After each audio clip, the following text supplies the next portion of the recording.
Welcome to CivilNet. My guest today is Ambassador Piotr Switalski, head of the EU delegation in Armenia. Ambassador, thank you for joining us on CivilNet. My pleasure. Thank you for the invitation. Ambassador, last week Armenia and the EU have signed this landmark deal called Enhanced Partnership and Cooperation Agreement. What does this agreement mean for ordinary Armenians? This is a very important question because this agreement is not for the politicians, it's not for the diplomats, it's for the people. And I believe this agreement contains quite a big potential which can be used to bring real benefits to ordinary people. We need, of course, time, we need patience, we need dedication, consistency, but the potential contained in the document is quite big.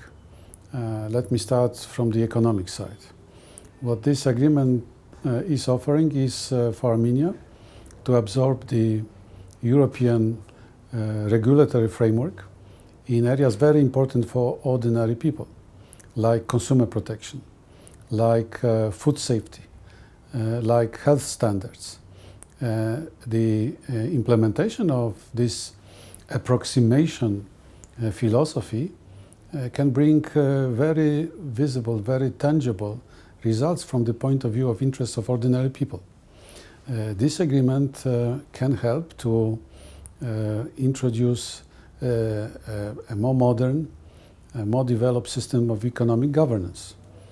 And again, this is something with time, ordinary people will be able to appreciate. This agreement will hopefully bring more investors from the European Union. It will help to increase the volume of trade. In some areas, this agreement creates new standards, like in the field of the trade in services. It gives the privileged access for Armenian companies to apply for tenders and for contracts in Europe in services, which again can materialize through new jobs, better prices, and more economic activity. But there are other important aspects of this agreement which can bring good benefits to ordinary Armenians. The area of human rights protection, rule of law, independent judiciary, stronger democratic institutions and practices is something what is important, I think, for ordinary citizens. So everywhere we look into the agreement, there is something real.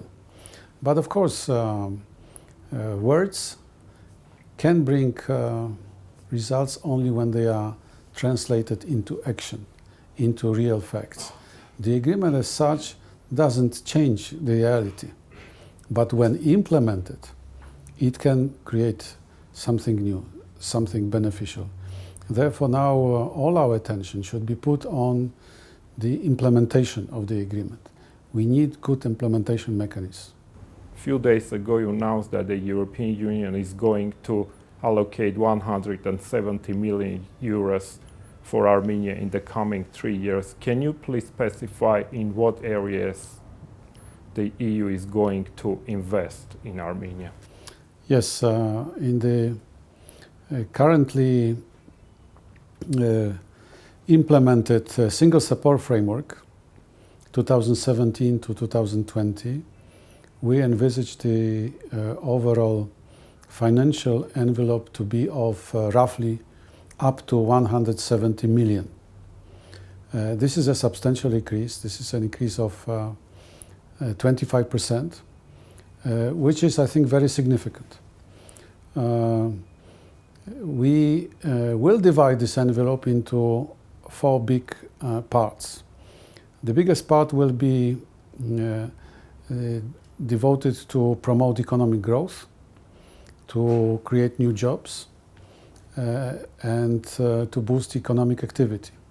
Roughly 35% of the overall envelope will be devoted to economic area. The other three areas through government? Through different projects aimed at different activities. For instance, support to small and medium enterprises through different ways. Even now we have some projects which are very important because they provide facilitated access to finance to small and medium enterprises. There will be other activities. We will go into very concrete areas of economic activity. Our priority will be tourism, agriculture, IT, technology area. It's mainly through calls for proposals. It's through direct grants, sometimes through the other international organizations, sometimes through local partners, but it's mainly going through our partners in private and international circle. So 35% is economy. The other three parts, approximately 15% each, will be devoted to promoting good governance. Good governance meaning public administration, fight against corruption, independence of judiciary, and related areas. 15% will go to promote connectivity, transport, energy in particular, and 50% to people-to-people contacts, including support to civil society activities. So this is how this 170 million will be split up. What can media expect from these allocations?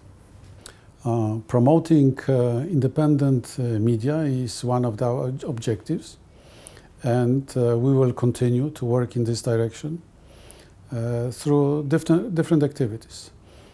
Sometimes we can work with direct grants. Sometimes we can work with different tools. It's too early now to prejudge, but definitely promoting free media will be one of our objectives. But I cannot speak now about concrete programs and how they will be run, whether from here, from Yerevan, from the delegation, or from Brussels, because as you know, the European Union has a variety of financial tools and instruments, which are used already now to support independent media. The priorities of the European Union in Armenia, like the fight against corruption, independent judiciary, better governance, etc., all these demand political will. Do you see that political will in Armenia? Look, the European Union doesn't simply export values, doesn't impose values, doesn't project values. What we can do is to serve as a catalyst, as a supporter of processes which should be inherent into the development of the society. So we hope very much that what we are offering is something which is supporting the natural aspirations, the natural tendencies within every society, including the Armenian society. So that's the philosophy of our approach.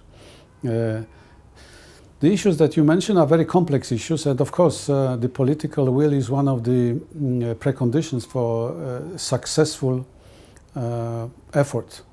Without the political will, several of even well-designed projects cannot be successfully implemented, cannot bring the desired results. But I think that we can be optimistic about the future because the aspirations of the Armenian people are clearly visible. I think that Armenians are interested in curbing and preventing corruption, in having a strong, independent judiciary. The business is, of course, unfinished. Several important initiatives and steps are necessary in order to ensure the progress. But I think that overall, with this agreement now in place, the role of the European Union in promoting the positive changes, the reform agenda in Armenia will be even more substantial. And what about visa liberalization? Because this is one of the most interesting parts of the agreement for the ordinary citizens. Yes, that's true. The agreement contains appropriate references to the visa liberalization. As you know, the objective of moving to the dialogue on visa liberalization is reconfirmed in the agreement with the well-known proviso that all necessary conditions have to be fulfilled and the due time has to come. But I think that what is good is that the issue is on the agenda, and I hope very much that we will be moving towards this objective.